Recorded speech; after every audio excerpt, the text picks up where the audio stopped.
बिस्मिल्लाहिर्रहमानिर्रहीम अस्सलाम वालेकुम। मैं हूं Khalid Hamid. Welcome back to our channel. आज हम बात करेंगे शार्क टैंक के कुछ टर्म्स के बारे में। सबसे पहले आपको कुछ बता दूं शार्क टैंक क्या है। शार्क टैंक एक बहुत ही ज़बरदस्त प्रोग्राम है, एक रियलिटी शो है। ये पूरी दुनिया में चलता है। अमेरिका में कुछ कंट्रीज़ में शार्क टैंक के नाम से चलता है ये फॉर्मेट। यूरोप में ड्रैगन टैंक के नाम से चलता है। इसमें ये होता है कि आपके पास कोई बिजनेस आइडिया है, आप कोई कंपनी चला रहे हैं, कोई नया स्टार्ट है आपका, आप एंटरप्रेन्योर हैं, तो ये आप क्या करते हैं, आप वहाँ पे अपना आइडिया लेके आते हैं, वहाँ पे पिच करते हैं और वहाँ पे इन्वेस्टर्स बैठे होते हैं। वो इन्वेस्टर्स क्या करते हैं, वो आपको अगर उनको आपका आइडिया पसंद आ जाता है तो वो क्या करते हैं, आपके बिजनेस में इन्वेस्ट करते हैं। उसके बाद वो आपके बिजनेस को नेक्स्ट लेवल पर लेके जाने में आपकी हेल्प करते हैं। तो ये बहुत ही ज़बरदस्त प्रोग्राम है, बहुत ही ज़बरदस्त शो है, तो आप इसको ज़रूर देखें। मैं आई विल सजेस्ट यू कि तमाम जितने भी स्टूडेंट्स हैं वो इसको लाजमी देखें, पेरेंट्स हैं वो इसको लाजमी देखें। स्पेशली अगर आप स्टूडेंट हैं तो आप इसको लाजमी देखें। एक तो ये होगा कि आपको नए नए आइडियाज़ आएंगे, एक तो ये होगा कि आपको बिजनेस टर्म्स के बारे में पता चलेगा, बिजनेस आइडियाज़ आएंगे और बिजनेस कैसे करते हैं, दुनिया किस तरफ जा रही है, आपको ये आइडियाज़ आएंगे। तो आई विल सजेस्ट यू कि आप ये प्रोग्राम ज़रूर देखें। प्रोग्राम आपकी बिजनेस नॉलेज, आपकी टेक्निकल नॉलेज, आपकी फाइनेंशियल नॉलेज और जो इस टाइम टेक्स चल रही हैं, जो स्टार्टअप चल रहे हैं, दुनिया किस तरफ जा रही है, ये आपको हेल्प करेगा बहुत ही उन चीज़ों को समझने में, सीखने में। तो सबसे बेस्ट ये है कि आप ये प्रोग्राम ज़रूर देखें। अभी इंडिया में इसका सीज़न 3 स्टार्ट हो गया है। Shark Tank India season 3 Sony पे चलता है, यूट्यूब पे इसकी सारी एपिसोड अवेलेबल है 1-2। बहुत ही सक्सेसफुल रहा, अब थर्ड सीज़न स्टार्ट हो गया है, तो आप ये ज़रूर देखना स्टार्ट कीजिएगा। सबसे पहले जो सबसे ज़्यादा टर्म यूज़ होती है वो होती है पिच की, यानी कि आप अपना आइडिया पिच करते हैं, मतलब आप अपना आइडिया प्रेजेंट करते हैं, आप अपना बिजनेस मॉडल की डिटेल बताते हैं, आप अपना बिजनेस प्लान बताते हैं कि आपका जो आइडिया है, आप इस टाइम किस लेवल पे हैं, आप कहाँ जाना चाहते हैं और उसके बाद आपका जो बिजनेस मॉडल है वो किस टाइप का होगा। ये सब कुछ इसको कहते हैं अपना आइडिया पिच करना। ये शार्क टैंक में सबसे ज़्यादा ऑफ कोर्स बेसिक चीज़ ये है कि आप अपना आइडिया वहाँ पे जाके पिच करते हैं। आपकी पिच बहुत अच्छी होनी चाहिए, कॉम्प्रिहेंसिव होनी चाहिए और उसके बाद उसमें आपका सारा बिजनेस प्लान और आपका बिजनेस मॉडल उसमें बहुत ही अच्छी तरीके से प्रेजेंट होना चाहिए, जिसको अंडरस्टैंड करने में आप जो इन्वेस्टर्स हैं उसको समझ आनी चाहिए। एक और टर्म जो अब स्टार्टअप में, एंटरप्रेन्योरल वर्ल्ड में, बिजनेस वर्ल्ड में और शार्क टैंक में सबसे ज़्यादा सुनते हैं वो है बूटस्ट्रैप। बूटस्ट्रैपिंग का मतलब क्या होता है कि आप जो बिजनेस चला रहे हैं टोटली आपका अपना पैसा है, आप उससे बिजनेस चला रहे हैं, आपने किसी से फंडिंग नहीं ली, आपने किसी से लोन नहीं लिया, जितना भी बिजनेस ग्रो किया है वो आपने अपने बलबूते पे किया है। आप बूटस्ट्रैप हैं। इसकी सबसे बड़ी एग्जांपल ज़रोदा है, ज़ोहो है, जो कि अपना बिजनेस अपनी पैसों से अर्न करके उसको स्केल अप करते हैं, उसको ग्रो करते हैं, उसको नेक्स्ट लेवल पे लेके जा रहे हैं। और सबसे बेस्ट ये है कि आप बूटस्ट्रैपिंग करें, अपना बिजनेस अपने पैसों से करें। इससे सबसे बेस्ट, इससे और कोई बेस्ट चीज़ ही नहीं है। नेक्स्ट जो दो टर्म सबसे ज़्यादा यूज़ होती हैं वो होती है एक प्रोटोटाइप और एक एमवीपी। एमवीपी का मतलब है मिनिमम वायबल प्रोडक्ट। प्रोटोटाइप में ये होता है कि आपकी एक जो आइडिया है, आपकी कोई ऐप है, आपकी कोई प्रोडक्ट है, आप वो अभी तक आपने बहुत छोटे लेवल पे की है, आपने उसका सिर्फ प्रोटोटाइप बनाया है। और एमवीपी का मतलब ये है कि आप उसको इस लेवल पे लेके गए हैं, मिनिमम वायबल प्रोडक्ट, कि वो कुछ लोग आपका वो प्रोडक्ट यूज़ कर रहे हैं। वो से आप क्या कर सकते हैं कि आप उसको जब प्रोडक्ट के जितनी भी फॉल्ट्स हैं आप वहाँ उसको चेक कर सकते हैं और जब आप लॉन्चिंग में जाएं तो आपकी प्रोडक्ट रेडी हो, उसमें फॉल्ट की कम से कम गुंजाइश हो।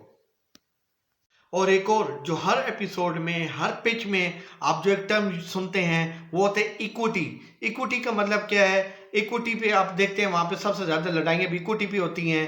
कितने परसेंट इक्विटी, इतने परसेंट देना चाहता हूँ, इतने परसेंट मैं इक्विटी लेना चाहता हूँ। इक्विटी का मतलब ये है कि शेयर होल्डर, मतलब मैं आपकी कंपनी के या जो भी इन्वेस्टर है वो आपकी कंपनी के इतने परसेंट शेयर होल्डर बनना चाहता है, इसको कहते हैं इक्विटी। और सबसे ज़्यादा लड़ाइयाँ इक्विटी पे होती हैं क्योंकि इक्विटी हर कोई ज़्यादा अपने शेयर्स, अपनी कंपनी की शेयर्स देना नहीं चाहता और जो इन्वेस्टर होता है वो सबसे ज़्यादा शेयर्स लेना चाहता है, ज़्यादा से ज़्यादा शेयर्स लेना चाहता है उस कंपनी।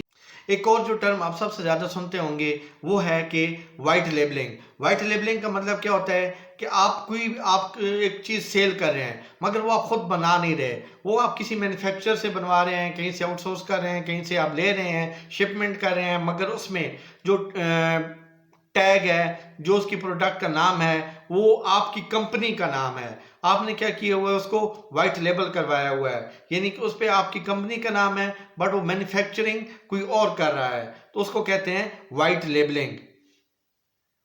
एक और बहुत ही कॉमन टर्म है जो कि हर बिजनेस में यूज की जाती है, ROI, रिटर्न ऑन इन्वेस्टमेंट। यानी कि मैं इन्वेस्टमेंट जो करूंगा उसका मुझे रिटर्न कितना मिलेगा। ये बिजनेस में सबसे ज़्यादा इंपॉर्टेंट होता है। जब भी कोई इन्वेस्टर इन्वेस्ट करने जाता है तो ये ज़रूर सोचता है कि इसकी ROI क्या होगी, रिटर्न ऑन इन्वेस्टमेंट क्या होगी, मैं कितना इन्वेस्ट करूंगा तो उसके बाद साल बाद, 2 साल बाद, 4 साल बाद मुझे कितना उस पर रिटर्न आएगा, मुझे उस पर कितना प्रॉफिट आएगा। तो ये हर इन्वेस्टर देखता है ROI क्या है। ये हर इन्वेस्टर देखता है कि मुझे ROI, रिटर्न ऑन इन्वेस्टमेंट, कितनी मिल सकती है। जितना उसको पोटेंशियल नजर आता है उतना ही ज्यादा कन्विंस होता है उस बिजनेस का पार्ट बनने में।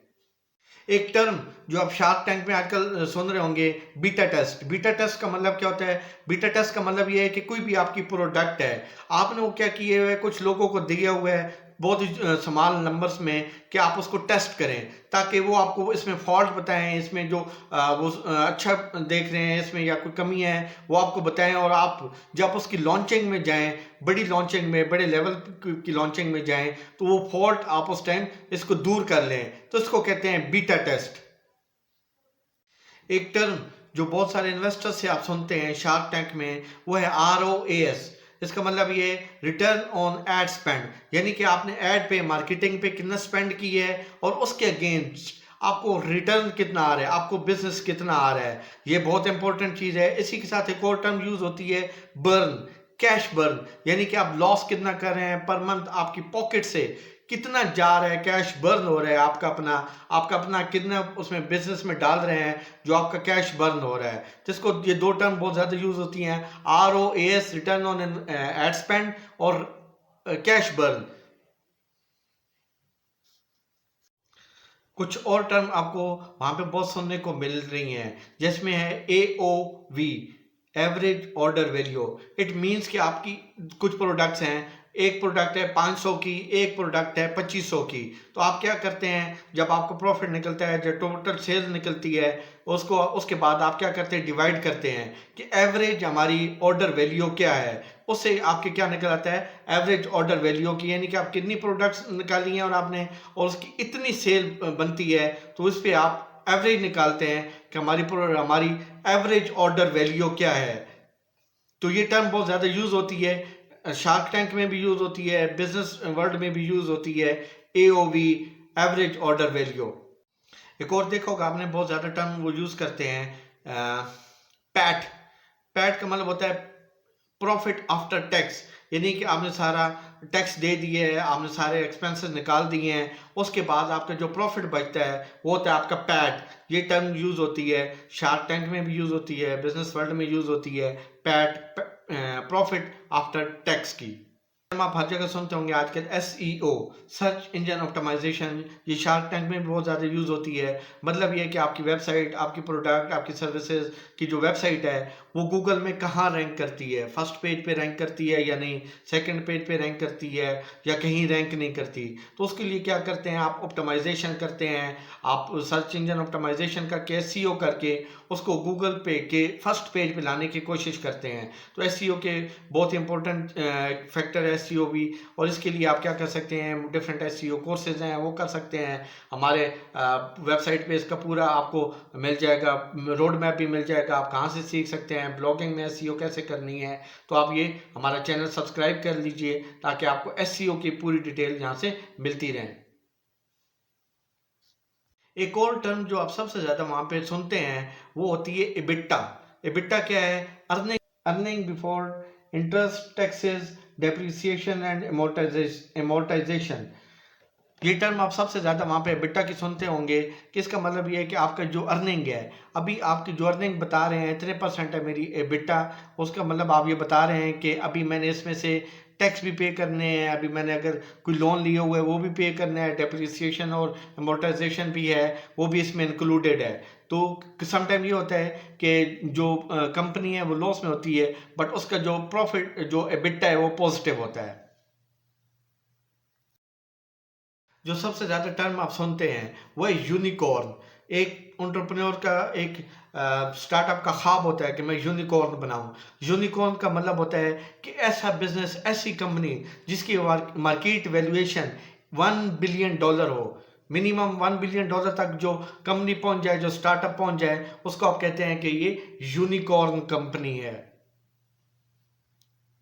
मैं उम्मीद करता हूँ आपको हमारी ये वीडियो पसंद आई होगी। हमारे चैनल को सब्सक्राइब कीजिए, हमारी इस वीडियो को लाइक कीजिए, दोस्तों के साथ शेयर कीजिए। और shark Tank India, I will suggest you again कि आप ज़रूर देखिए, अपने बच्चों को भी दिखाइए। अगर आप स्टूडेंट हैं तो आप ये प्रोग्राम ज़रूर देखिए। ये आपकी नॉलेज इंक्रीज़ करने में, बिजनेस नॉलेज इंक्रीज़ करने में, टेक नॉलेज इंक्रीज़ करने में, फाइनेंशियल नॉलेज इंक्रीज़ करने में बहुत ही ज़्यादा हेल्पफुल होगा। इजाज़त दीजिए।